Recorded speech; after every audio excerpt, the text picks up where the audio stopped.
Mechanical engineers के लिए Cochin shipyard में एक बहुत ही शानदार लेवल की वैकेंसी निकली हुई है। जी हाँ दोस्तों, मैं बात कर रहा हूँ कोचीन शिपयार्ड लिमिटेड की। आप लोगों का सिलेक्शन हमारी जिम्मेदारी होगी। बस मेहनत आप अपनी जिम्मेदारी से करना कि पूरी मेहनत में कमी ना हो, बाकी सिलेक्शन दिलाना हमारी जिम्मेदारी है।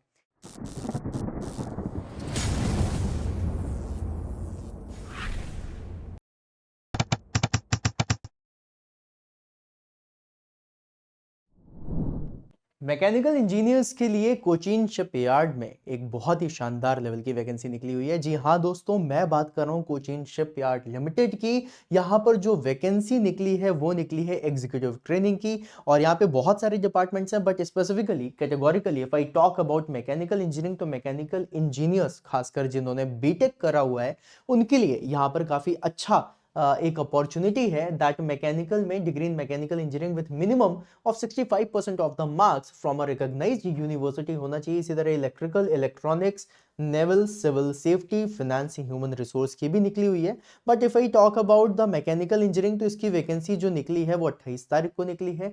और इसकी जो ऑनलाइन एप्लीकेशन की डेट है वो 28 जनवरी से शुरू हो चुकी है। जो लास्ट डेट है ऑनलाइन एप्लीकेशन की वो है 20 जनवरी। और सबसे ज्यादा पोस्ट अगर आप लोग देखेंगे तो वो निकली है एग्जीक्यूटिव ट्रेनी मैकेनिकल में, जिसमें टोटल वैकेंसी है 31, जिसमें यूआर की unreserve category 13, then OBC 9, SC 4, ST 2 and EWS that is 3। Total मिलाकर के वैकेंसी हो रही है आपकी 31। गाइज, इसके बाद थोड़ा सा और आगे चलते हैं और यहां पर आप लोगों को कुछ प्रोसेस के बारे में भी बता देता हूं। ऑल्दो ये जो पीडब्ल्यूबीडी के बारे में बताया है, इसमें सिर्फ दो ही जो सेगमेंट्स हैं, दैट इज ह्यूमन रिसोर्स और एक है फाइनेंस। इसके लिए आप लोगों की कैटेगरी दी है कि 3 कैटेगरीज में आप लोगों का यहां पर आप फॉर्म फिल कर सकते हो, that is category A, B and C, जिसमें low vision, deaf and hard of hearing, या फिर one arm, one leg, both leg, इन सब का जो पूरा जो पीडब्ल्यूबीडी में आते हैं उसमें ये इन कैटेगरीज में भर सकते हैं।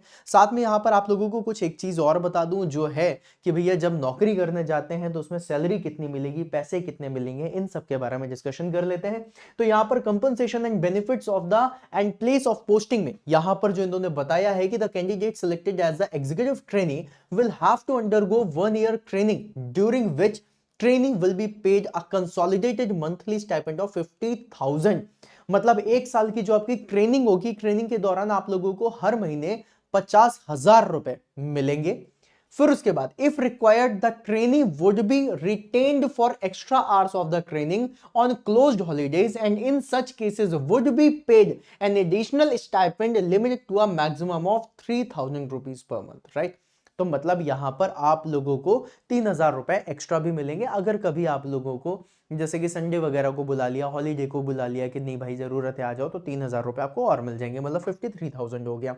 प्लस उसके बाद इन्होंने बताया on successful completion of 1 year जो एग्जीक्यूटिव ट्रेनी है will be considered as appointment as the assistant manager. मतलब फिर उसके बाद आपका जो पोस्ट होगी वो एग्जीक्यूटिव ट्रेनिंग से असिस्टेंट मैनेजर हो जाएगी, right, in even grade in a scale of pay of 40,000-3% to 1,40,000 and the fixed pay fixed as the start of the scale. In addition to the basic pay, the incumbent shall be eligible for industrial dearness allowances as applicable, HRA perks up to 35% of the basic pay। मतलब जो आपको अगले perks मिलेंगे वो लगभग आपकी basic पे के 35% के बराबर हो सकते हैं। And other benefits with national pension scheme हो गई, कंट्रीब्यूटरी स्कीम हो गई, इन सबको अगर देखा जाए तो टोटल कितना होगा वो आपको बताता हूं। तो आप जब जनरल मैनेजर असिस्टेंट मैनेजर बन जाओगे, जनरल मैनेजर में तो टाइम लगेगा, फिर जब आप असिस्टेंट मैनेजर बन जाओगे अगले साल तो आपकी बेसिक पे जो होगी वो 40,000 हो जाएगी। फिर आपको जो डियरनेस अलाउंसेस अभी जो मिल रहा है 51.8% वो मिलेगा आपको 20,720 रुपए। फिर एचआरए मिलेगा, कोची जो जगह है वहां का 8,000 रुपए। This is house rent allowances मिलता है, मतलब 8,000 रुपए तक का आप कोई भी घर ले सकते हो किराए पे। फिर उस पर्क्स एंड अलाउंसेस लगभग मिलेगा 14,000 रुपए, सबको जोड़ोगे आएगा 82,720 रुपए। मतलब कहने का कि अगले साल से आपकी जो सैलरी हो जाएगी वो 82,720 होगी, मतलब 50,000 से अगर देखा जाए 5 छक्का 60% का इंक्रीमेंट मिलेगा अगले साल से, ठीक है। 82,720 रुपए हो जाएगी। एनुअल सीटीसी मिनिमम जो है आप लोगों का वो होगा 14.92 lakhs अप्रोक्सीमेटली, ठीक है। फिर उसके बाद बताया the posting shall be at the CSL any of the CSL units, okay, Cochin shipyard limited, right, उसी की यूनिट पर ही होगा। However depending upon the project requirement, जो रिक्वायरमेंट है उस बेसिस पे आप लोगों को देखा जाएगा कहां पर आपको भेजा जा रहा है। मोस्टली कोची वगैरह में ही होता है। अब इसके बाद इन्होंने बता दी कि भाई कौन कौन फॉर्म भर सकते हैं, कितनी अपर एज लिमिट होनी चाहिए। तो इन्होंने बताया है कि जिन भी बच्चों का, जिन भी एस्पिरेंट्स का जन्मदिन 21 फरवरी 1999 के बाद आता है, समझ रहे हो कहना क्या चाह रहे हैं? जिन भी बच्चों का जन्मदिन 21 फरवरी 1999 के बाद आता है, वो सारे आप लोगों के एप्लीकेंट्स फॉर्म भर सकते हैं। मतलब इसकी जो अपर एज लिमिट होने वाली है वो 27 साल होगी 20 फरवरी 2026 के बेसिस पे, राइट। तो मतलब आप लोग 21 फरवरी 2019 के बाद 1999 के बाद अगर आप पैदा हुए हो, अगर आपको बर्थडे 21 फरवरी 1999 आ रहा है, मतलब 21 फरवरी या फिर 22 फरवरी या फिर मार्च अप्रैल 1999 के बाद है, तो आप लोग इसका फॉर्म भर सकते हो, ठीक है। फिर उसके बाद इन्होंने बता दिया कि भैया अपर एज लिमिट ये जो थी, ये थी आपकी अनरिजर्व्ड की। अगर आप ओबीसी कैटेगरी से हो तो 3 साल और जोड़ लो, तो मतलब ये 21 फरवरी 1999 की जगह 21 फरवरी 1996 हो जाएगा, 1996। और अगर आप एससी एसटी कैटेगरी से आते हो तो आपको 5 साल मिल जाएंगे, मतलब 21 फरवरी 1994 हो जाएगी, राइट। इस तरीके से आप अपने फॉर्म को देख सकते हो। मेथड ऑफ सिलेक्शन क्या है? बहुत ही सिंपल सा मेथड ऑफ सिलेक्शन होने वाला है, और इसमें कह रहा है कि भाई 1 घंटे का हम टेस्ट लेंगे। 1 घंटे के टेस्ट में आप लोगों से 60 क्वेश्चन पूछे जाएंगे, 60 मिनट का होगा, कोई नेगेटिव मार्किंग नहीं होगी, सब लिखा हुआ है, ठीक है। क्या लिखा है? Online test shall be of 60 minute duration comprising 60 multiple choice question. 1 minute का एक क्वेश्चन होगा, जिसमें से जो आपका जनरल अवेयरनेस है 5 क्वेश्चन जनरल अवेयरनेस के, 5 क्वेश्चन इंग्लिश के, 5 न्यूमेरिकल एबिलिटी के होंगे, 5 रीजनिंग के होंगे, 5 5 5 5 मतलब 20 क्वेश्चन ये हो गए जो नॉन टेक्निकल का हो गया। फिर उसके बाद जो आपका सब्जेक्ट है, जैसे कि मैकेनिकल, तो मैकेनिकल से आपके 40 क्वेश्चन होंगे, हर क्वेश्चन का आपको 1 मार्क मिलेगा, और there will be no negative marks, मतलब कोई भी नेगेटिव मार्किंग नहीं है। मतलब आप लोग कैलकुलेशन अच्छे तरीके पे देख सकते हो, कैलकुलेटिव रिस्क भी ले सकते हो, तुक्का भी मार सकते हो, और अच्छे मार्क्स गेन कर सकते हो उसमें। फिर उसके बाद क्या होगा, अगर आप लोग सेलेक्ट हो जाते हो, फिर आपका group discussion, GD and interview जो होता है, पर्सनल डिस्कशन है ना, ये सारी चीजें होंगी। अब यहां पर आप लोगों को किस तरीके से मार्किंग मिलेगी, तो जो आपको ऑब्जेक्टिव टेस्ट होने वाला है 1 घंटे का, उसमें आपको 60 मार्क्स का है, 60 मार्क्स में आपको मैक्सिमम मार्क्स लेकर के आने हैं। फिर उसके बाद आपका ग्रुप डिस्कशन होगा, ये होगा 10 नंबर का। फिर उसके बाद आपका राइटिंग स्किल होगा, लिखा करके जैसे ऐसे वगैरह लिखाते हैं, राइटिंग स्किल होगा 10 नंबर का। और आपका पर्सनल इंटरव्यू होगा 20 मार्क्स का, मतलब आपको 100 मार्क्स में से आपको सेलेक्ट किया जाएगा, right. This is the selection procedure. BTech हो, ऑब्वियसली आप लोगों को पता है कि किस लेवल पे आपकी चीजें हो सकती हैं। फिर पोस्टिंग के लिए इन्होंने बताया है कि भैया जो ऑनलाइन टेस्ट है ये कहां पर होगा, तो ऑनलाइन टेस्ट होगा केरला के वेरियस सेंटर्स पे, मतलब केरला में ही आप लोगों का एप्लीकेशन जो है, उसमें जो आपका एग्जाम होगा वो केरला में होने वाला है। कौन सा एग्जाम होगा? फेज 1 का, मतलब जो 60 क्वेश्चन जो है ना, जो 1 घंटे का पेपर होने वाला है, वो पेपर आप लोगों का कहां होगा? केरला में होगा। और जो आपका पर्सनल इंटरव्यू और ये सारी चीजें होंगी, वो आप लोगों की होंगी कोची में, ठीक है। तो केरला और कोची का आप लोगों को पता चल गया। फिर उसके बाद इन्होंने बता दिया कि भाई यहाँ पर कुछ हमने बेसिक मिनिमम बेंचमार्क रखा हुआ है कि अगर कोई अनरिजर्व्ड कैटेगरी का है तो मतलब 50% of the total marks in each test आपको लेकर के आना पड़ेगा। और अगर कोई ओबीसी कैटेगरी का है तो 45% आपको टेस्ट लाना पड़ेगा। अगर कोई एससी एसटी कैटेगरी का है तो आपको 40% लाना है। और अगर कोई पीडब्ल्यूडी का है वो उसको भी 40% मिनिमम इनका बेंचमार्क इन्होंने सेट करके रखा हुआ है, ठीक है। फिर उसके बाद गाइस इन्होंने और आगे यहाँ पर जो बताया है मैं आपको बता देता हूँ। ये तो रिजर्वेशन का ही जितना भी है वो सारी चीजें इन्होंने बता दी। फिर उसके बाद इन्होंने क्वालिफिकेशन में एक बहुत अच्छी चीज बताई है। बेसिकली क्या होता है गाइस, मैकेनिकल इंजीनियरिंग में सिर्फ और सिर्फ मैकेनिकल इंजीनियरिंग के स्टूडेंट्स को ही लिया जाता है। इन्होंने यहाँ पर 6 डिसिप्लिन दिए हैं। बोला है अगर आप मैकेनिकल इंजीनियरिंग के हो बहुत अच्छी बात है, अगर आप मैकेनिकल इंजीनियरिंग के नहीं हो लेकिन रिलेवेंट टू मैकेनिकल इंजीनियरिंग है, जैसे ऑटोमोबाइल इंजीनियरिंग हो गई, राइट, या फिर इंडस्ट्रियल एंड प्रोडक्शन इंजीनियरिंग हो गई, या सिर्फ इंडस्ट्रियल इंजीनियरिंग हो गई, mechanical production and tool engineering हो गई, या फिर मैकाट्रॉनिक्स हो गई, प्रोडक्शन इंजीनियरिंग हो गई, मैकेनिकल ऑटोमोबाइल इंजीनियरिंग हो गई, ये सब के सबको हम एग्जाम देने के लिए भेज रहे हैं। आप सब दे सकते हो। मतलब एलिजिबल डिसिप्लिन कौन कौन सी हो सकती है इक्विवेलेंट टू दिस, राइट। अगर आप लोग मैकेनिकल के हो या फिर इन कैटेगरीज पे आ रहे हो, इन 6 मैकेनिकल स्ट्रीम्स पे आ रहे हो, तो आप मैकेनिकल इंजीनियरिंग के थ्रू फॉर्म भर सकते हो। 31 पोस्ट है, मतलब ये कम नहीं होती, ये काफी ज्यादा पोस्ट होती हैं। आप इसको भी अच्छे से चेक कर सकते हो, राइट। देन आफ्टर दैट ये फिर बाकी सारी चीजें इन्होंने बता दिया है, ये मतलब दूसरे डिपार्टमेंट के लिए है जिसमें हमारा कोई इंटरेस्ट नहीं होने वाला है।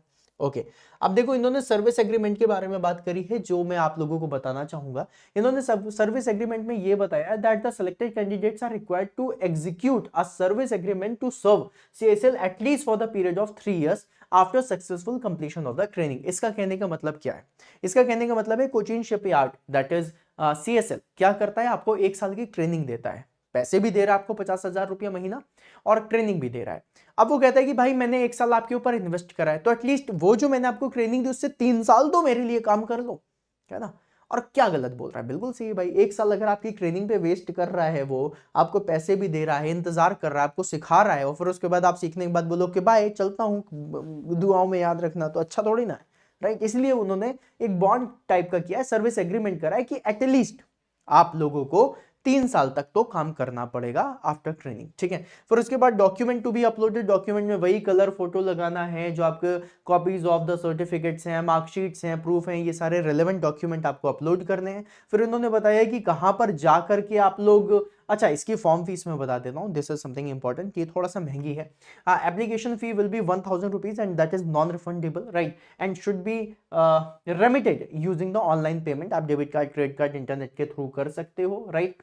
और यहां पर इन्होंने एक चीज और भी बहुत अच्छी बताई है, applicants belonging to schedule caste to schedule tribes need not to pay, मतलब ये सिर्फ और सिर्फ आप लोगों के लिए, अनरिजर्व कैटेगरी और ओबीसी के लिए है, ठीक है। और यहाँ पर कहाँ पर अप्लाई करना है, इन्होंने बताया है कि आप लोगों को जाना है www.kochi-shipyards.in, वहां पे करियर पेज में जाइएगा, सीएसएल चूज करिएगा कोची, और वहां पर रजिस्ट्रेशन है, वहां पर रजिस्ट्रेशन करिएगा और भर के सबमिशन ऑफ द एप्लीकेशन पे जाकर के आप इसका फॉर्म भर सकते हैं, राइट। अब इस चीज को थोड़ा सा ध्यान से पढ़ लेना बिकॉज दिस इज इंपॉर्टेंट। इन्होंने बोला applicants meeting the notified requirements में go through the instructions on the online application page, complete the registration and submit their application online through the online application facility from 28 January, मतलब 28 जनवरी से आप अपना form भर सकते हैं और 20 फरवरी तक आपका फॉर्म भरा जाएगा, ठीक है।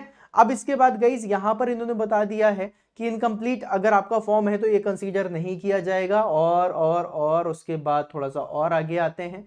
यहां पर इन्होंने बता दिया है कि in order to avoid heavy traffic in the website, last date में भी result in the non submission of the application, मतलब लास्ट डेट को ना भरें, जितने भी लोग हैं वो थोड़ा सा पहले एप्लीकेशन को भर दें। फिर उसके बाद गाइस अब एक दो चीजें हैं जो मैं आप लोगों को बताना चाहूंगा, इसको थोड़ा सा समझिएगा। अब इसका एग्जामिनेशन कब हो सकता है ना। अब एग्जामिनेशन के ऊपर थोड़ा सा बात कर लेते हैं, क्योंकि इन्होंने फिर बाकी सारी चीजें कॉल लेटर के बारे में बता दिया। Call letters shall not be send to the short listed candidates by post, इसमें नहीं आएगा, आपके वेबसाइट पे ही आएगा, ये सारी चीजें चेक कर लीजिएगा। अब इसमें आता है कि सर ये तो हमें सही लग रहा है, वैकेंसी भी अच्छी है, 31 वैकेंसी कम नहीं होती, खासकर मैकेनिकल इंजीनियर्स के लिए। अभी एसएससी जेई और आरआरबी जेई का चल रहा है, तो फिर अब इसका एग्जामिनेशन कब होगा?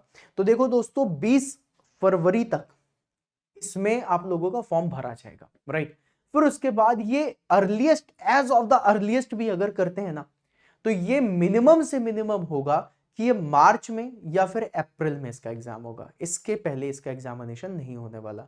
तो मार्च लास्ट समझ लो या फिर अप्रैल समझ लो, मतलब आपके पास अगर देखा जाए तो इस समय जितने भी एग्जामिनेशन होते हैं उसके लिए मैक्स टू मैक्स 3 महीने का समय होता है।